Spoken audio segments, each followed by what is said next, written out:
Trump and Biden say they want to debate. Personally, I don't need a debate to figure out which of these two candidates is better. But if they insist, let's start with my top 10 questions for candidate Trump. Number 1, you said you were going to build a wall and Mexico was going to pay for it. You only built a small part of the wall and Mexico paid for none of it.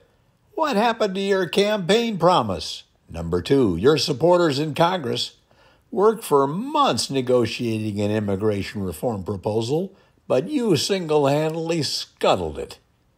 Didn't your behavior make our immigration problems worse?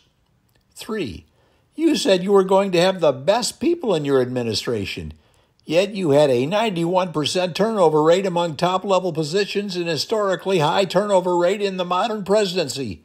Why should the American people trust you to run an effective government? Number 4, you said you were going to replace Obamacare with something cheaper and better, yet you never disclosed your plan despite having years to do so.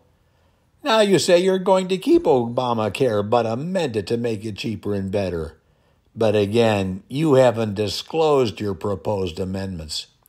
Why should the American people trust you on health care? Number 5, you said there were many good people on both sides, suggesting there were good Nazis. Can you give us some examples of people you consider good Nazis? Number 6, you once said if you're a celebrity, you can grab a woman by her pussy. A jury found you sexually assaulted and defamed E. Jean Carroll, imposing judgment against you of over $100 million. Based on your history, why should the American people believe you instead of the jury? Number 7, you promised to present a large, complex, detailed, but irrefutable report that would prove there was fraud in the 2020 election in Georgia. However, you later canceled the planned press conference to release this report, citing advice from your lawyers.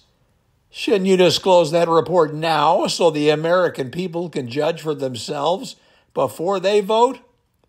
Number 8, the Comstock Act is an 1873 law making it a crime to mail anything intended for the prevention of conception or procuring of abortion.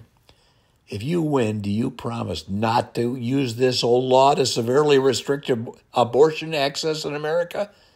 Number 9, NATO's Article 5 provides that if a NATO ally is the victim of an armed attack, each and every other NATO member will consider this act of violence as an armed attack against all members and will assist any ally attacked.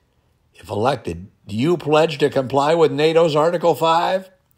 Number 10, you are a 78-year-old man. Many fine medical professionals have diagnosed you as suffering from dementia. Before America votes, will you submit medical tests to determine whether you are in fact suffering from dementia? Now, I don't really expect Trump has the ability or courage to answer any of these questions. If you're a Trump supporter, maybe you can answer them for him. I'm looking forward to hearing from you.